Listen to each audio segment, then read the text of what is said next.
All right, welcome back to SouFLoTV again, everybody. It is your host with the most. One of the retired Colombian ex-soldiers who was involved in the Jovenel Moise assassination in Haiti has broken his silence. Pull up a chair. Listen. We're taking this from the American Military News.com. Retired Sergeant Edwin Blanquisette Rodriguez has spent 20 years in the Colombian military where he received an offer. Travel to Haiti as part of a security team to protect a politician and to guard electrical infrastructures projects. That was the mission originally.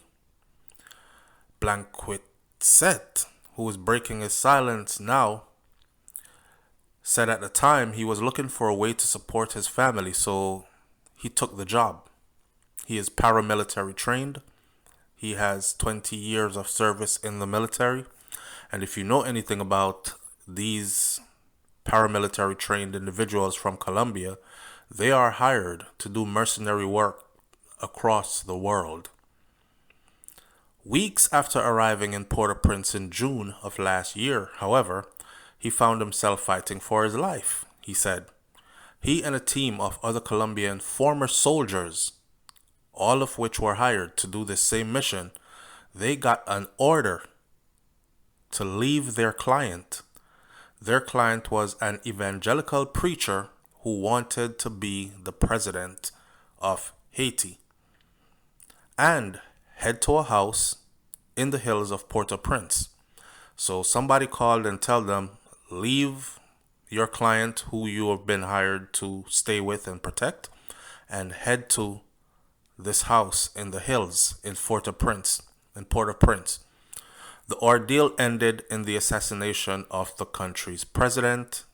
An hour later, Blanquisette found himself pleading his innocence before an angry mob. This is his version of the story. He didn't know what was going on. He was following orders. He was hired to do a job, and he was listening to his commanders who hired him to do the job.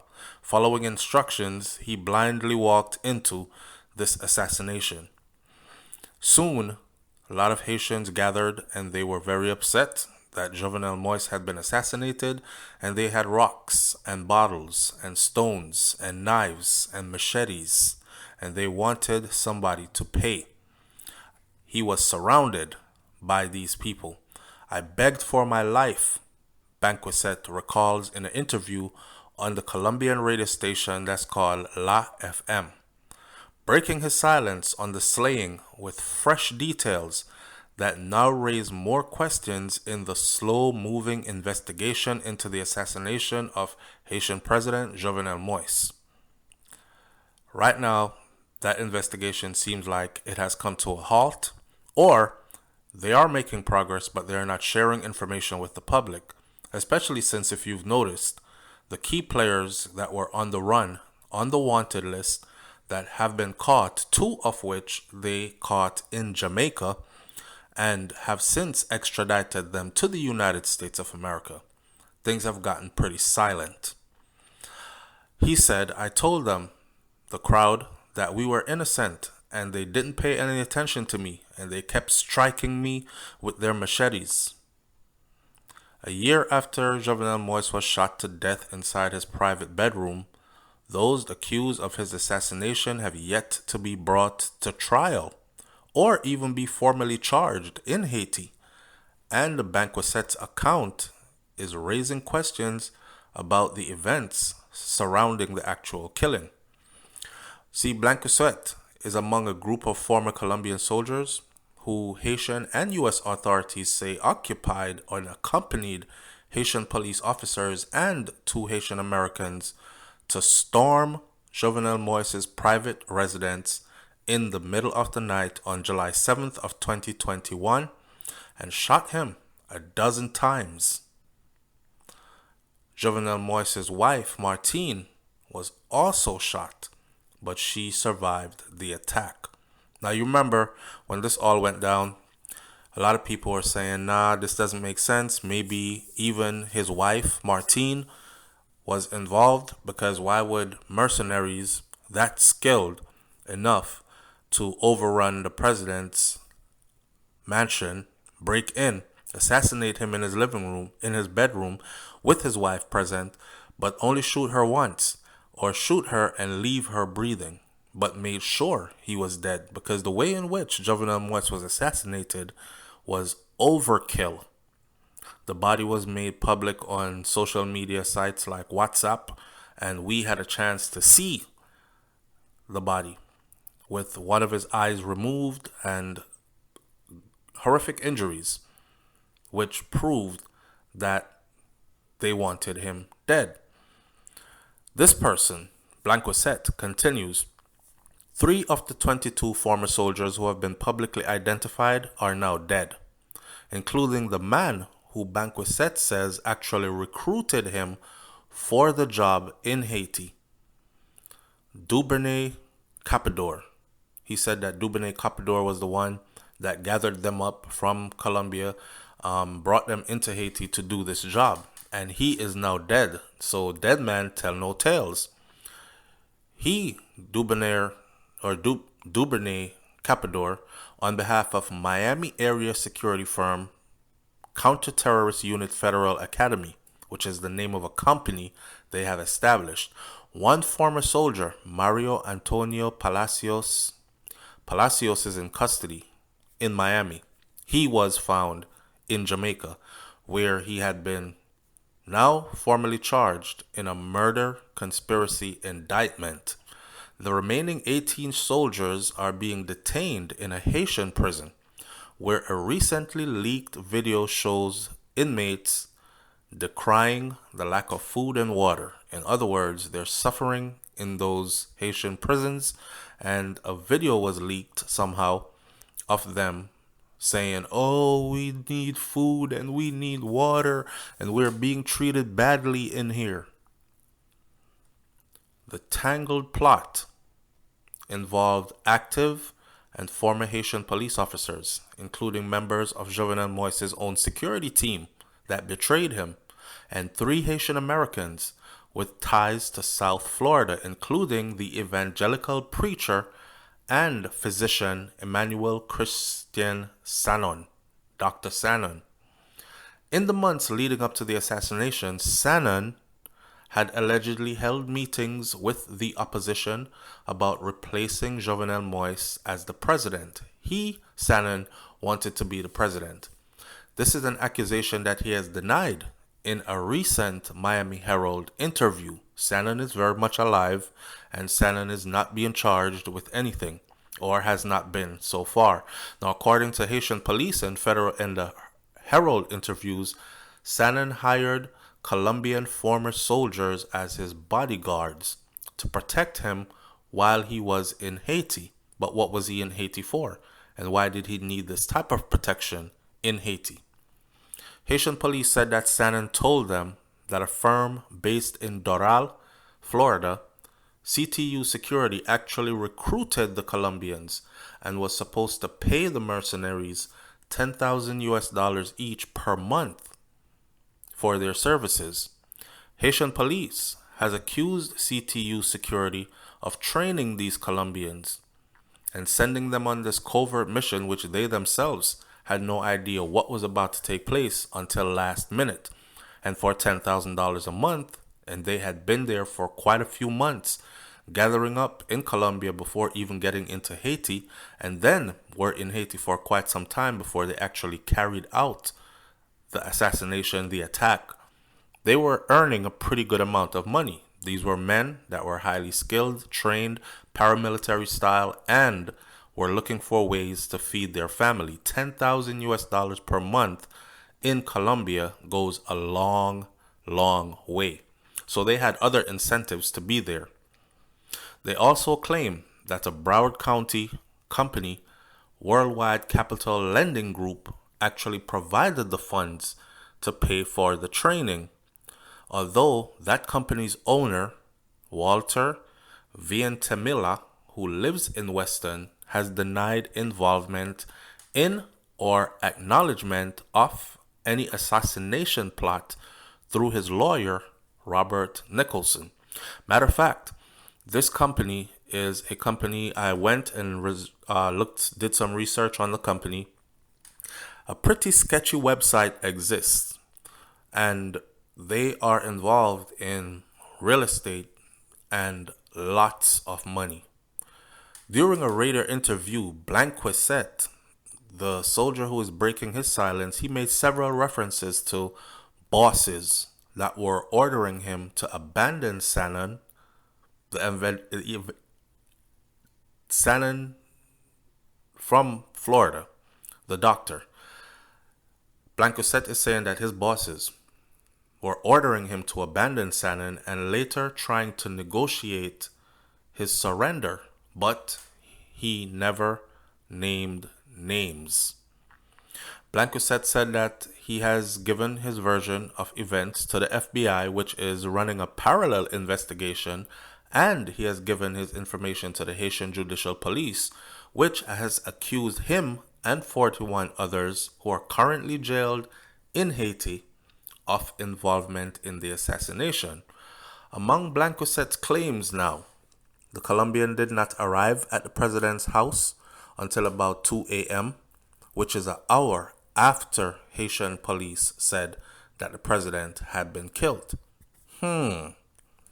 So, now while there has been debates about the actual timing of the president's death, a Haitian official with knowledge of the investigation says that the police stands by their report of the Colombians' involvement in the assassination. We, among ourselves, included that the president was killed by his own bodyguards. Blanquisette told the Colombian radio station, "We didn't come to this country with the intent of killing anyone." He is saying that it was Jovenel Moise's own security force that killed him. "We didn't come to this country with an intention of killing anyone. We came into the country with the intention and the illusion of finding work for a better future for our families." A year after Jovenel Moise's killing, his death remains an international whodunit. While the U.S. investigation has already resulted in criminal charges against 3 suspects being held in federal lockup in Miami, the Haiti investigation is stalled. After a turnover of investigative judges, a 5th judge named to oversee the investigation also resumed the case this week, and a key suspect, former government official Joseph Felix Badillo, remains a fugitive. 2 Colombian-based advocates representing the accused soldier and their family says that the detainees have been abandoned in an overcrowded and decrepit Haitian prison and are being used as scapegoats because they're not the ones that did it. It was Jovenel Moise's own security forces that did that to him, and then called them in and authorized them to overrun the place, knowing well that they had already assassinated him inside, but using them as scapegoats. Both advocates, Lorena Lazaro and Jose Espinosa, along with New York-based Colombian lawyer Sandra McCollins Garvin, they're pushing to have the former soldiers transferred to a 3rd country, where they say they would have a better chance of pleading their innocence. They have all reached out to the Inter-American Commission of Human Rights at the Organization of America State for assistance. The commission told the Herald that it does not provide information on pending matters. So I guess the Herald went to go try find out what's going on with these guys. They're being held in Haiti, but they haven't been charged with anything since the assassination. They've just been imprisoned and held there. Like, where's this going? But they said, we don't speak about those things.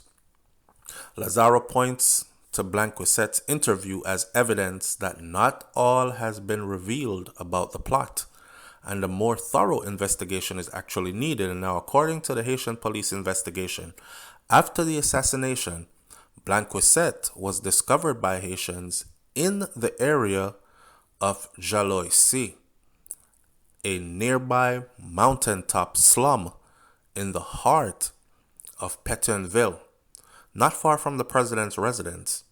And he was handed over then to the police along with two other soldiers. So he was running and hiding, and he went into the slums, and they found him, and they handed him over to the police. Blanquisset said that he was attacked with machetes by the Haitians who found him. He said that he suffers from tuberculosis and stress as a result of this imprisonment in the National Penitentiary in Port-au-Prince. And he said that his own government in Colombia has abandoned them, when some of us have served that country for more than 20 years. You see, Colombia doesn't want no parts of this. And they can't afford to have this look like the Colombian government assassinated the Haitian president. They have to make it look like rogue individuals from our country went out and committed crimes. But we had nothing to do with that. Got it? Hours before the president's death, Blanquisset said in a radio interview that he and other former Colombian soldiers were actually watching Colombia lose to Argentina in a soccer match. And shortly after the game ended, he said the phone rang at the house where Blanquisset was guarding Sanon. It was his boss. This is what Blanquisset said, telling him, "Get ready with my team," because an official from the Haitian National Police would come by to pick us up, and that I was to accompany him, go with them. Soon after that, a pickup truck driven by a Haitian police officer arrived at the house.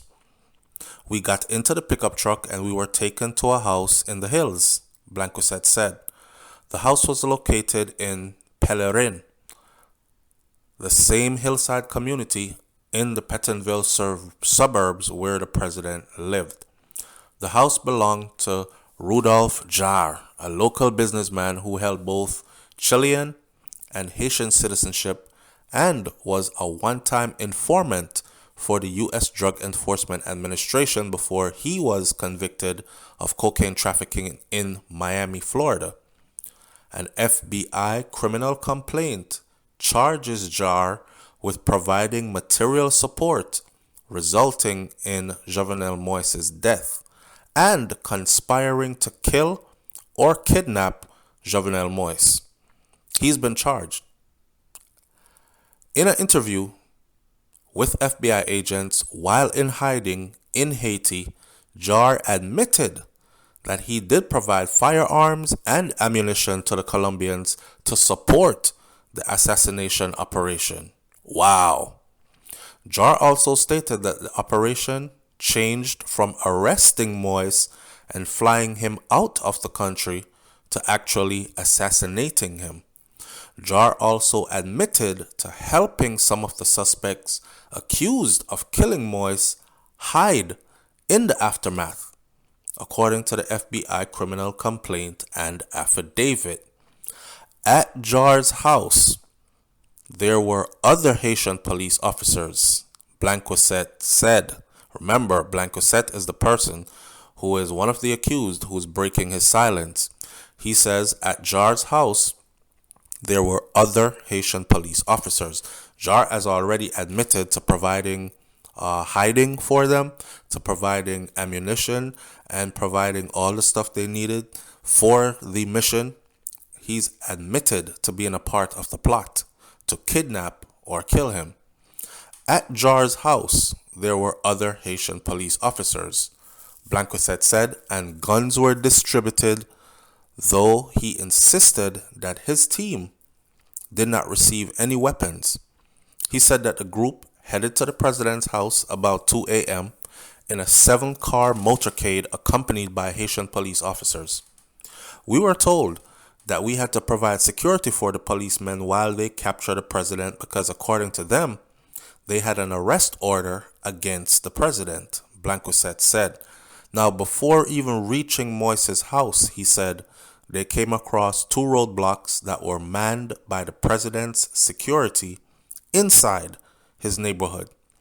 When the first of our vehicles, driven by police officials, reached them, the security staff, they drove to the ground. I thought it was strange that they did so without making any type of resistance or even raising an alarm. They just laid down. Banquet said that the policemen were left guarding the captured security guards, and the convoy continued up the hill, heading up the mountain road. When we reached the second checkpoint, the men there did the same thing, and they just dove down to the ground. And we began commenting among ourselves about the strangeness of this situation. Some of us were very uneasy, because usually your security guards for the president would ask questions, would stop us, would call to get an approval for us to enter any strange vehicles. 7 vehicles coming in, even though they claimed they had an arrest warrant for him, but his security guards are just laying down, made no sense to us. Here we were, though, stuck in this mission, not really knowing what's going on. Now, when the group reached the parking lot of the president's house, they found no guards there, he said. He went to a house next door to observe Moise's house, while the others in the team were trying to pry open a side door on the president's house around 2:15 to 2:30 a.m. Blanquisette didn't provide a description of the neighboring house, but according to Haitian police, one of the suspects who remained on the run, Badillo, he had rented a nearby house to spy on Jovenel Moise's comings and goings. From the neighboring house, Blanquisette said he initially could not see anything. Then he looked up at the second floor of the president's private residence, and he saw gunshot flashes coming from a back room in the president's house. I jumped down because I thought they were firing at me, he said. Our men outside also heard the gunshots and began to fire back. I saw 4 men dressed like us who left the president's house through the back door. Blanquisette said 2 teams of Colombians then entered the house, while 2 stayed outside with him. One Colombian who entered the house saw the 2 bodies, and he immediately yelled, "The president is dead! The president is dead! Let's get out of here! They laid a trap for us," Blanquisette said. He said he and his group spent the next 36 hours trying to survive and to get their hands on evidence, a video recording on a DVD that he said proved that the Colombian team had left Jar's house after Moise had already been killed. He said the former soldier found the video at Jar's house. We kept that video recording, and it proves our innocence because the forensic examination shows that the president was killed at 1 a.m. and the video shows that we arrived around 2 a.m. Haitian police attack. Evidence goes up in smoke. After leaving the house, the former soldier continued to drive around the Pétionville area, but were unable to go far because of the blockades that Haitian police had set up. Some soldiers sought cover in a roadside drainage canal where their standoff, captured on video, was shared on social media. Others ended up at a 2-story concrete building nearby in Pellerin 2 and engaged in a bloody shootout with the police. We took defensive positions, and we remained there for hours while our bosses tried to negotiate our surrender. Blanquisette said, but they did not really want us to surrender. They wanted us dead. We spent all day there. So they were going to frame them for this and then kill them at the scene to say that they broke in and killed the president and then they assassinated us because we killed the president, when in fact they were the ones that killed him. Blanquisette doesn't say who his bosses were, and still has not, but right around this time, James Solages and Joseph Vincent, two Haitian Americans who had been part of the convoy that went to Jovenel Moise's house, they were negotiating their surrender to the Haitian police. The two men eventually turned themselves into the police, claiming that they were translators. A police source said that Solages and Vincent gave themselves up, and police believed that the Colombians would no longer surrender and were waiting for someone to come extricate them, take them out of there. The source said that members of the Presidential Guard wanted to kill the Colombians, and that other Haitian police officers mounted an assault to capture the Colombians alive. Blanquisette disagreed with that theory. He said that the police arrived in armored vehicles and began an assault with machine guns, snipers, and grenades in order to kill them, the Colombians. He said that during the assault, police set fire to a white pickup truck, sending everything up in flames. Blanquisette said the DVD evidence that would have proven the former soldiers had not left Jar's house until after the president had been assassinated. That DVD burnt as well because it was in the truck. During the assault, some in our groups raised their hands to give up, but then more shots were fired at them. That's when we understood that they didn't want to capture us. They wanted to kill us and blame us once we were dead. Police ended up killing 3 of the Colombians during the assault, including Capador, and they arrested 5 former soldiers afterwards. Some of the Colombians ran up to the hill and took refuge in the Taiwanese embassy. 11 of the suspects were eventually arrested inside the embassy, while others managed to escape. Blanquisette, who was among those who managed to escape, was finally captured 2 days after the assassination, and by then they were all found by some angry Haitians. Wow. The population was irate after the police chief incited the people, telling them that we are mercenaries and we had to be hunted down like if we were game in a safari, is what they were told. So at this point, he is saying that the population was irate after the police chief incited the people. The assassination was fresh. So the police chief comes out and tells them that these are mercenaries and they have to be hunted down like if they were game in a safari. Blanquisette said that the police put out false information to make the former soldiers appear like they were the assassins. After they were captured, he said some of the Colombians were pressured by police to provide incriminating evidence. Some of us were wounded, especially me, and kept begging to be taken to an infirmary, to a hospital, something. In the middle of the night, men wearing masks would come in and take some of us. They would return around 3 or 4 in the morning. The men would return crying, beaten with their fingernails torn out. The next day, they would be peeing blood. They were terrified and wouldn't want to talk to us. Blanquisette said that the men in the group he was with were badly injured and that the nightly beatings continued for days. At that time, we were all wishing for the day to never end, he said, because we knew that when it came back to night, that they would take people away and they would torture them and then return them back to the cells. That is what he has spoken of.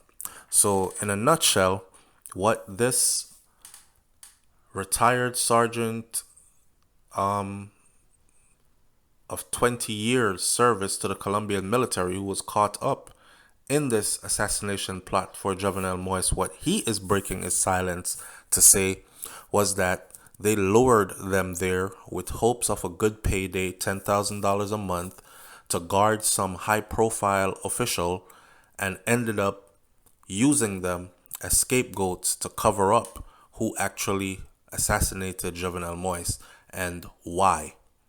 This thing still gets hairy. Leave your comment in the comment section below. What are you thinking at this moment? Let me know. Let's talk about this.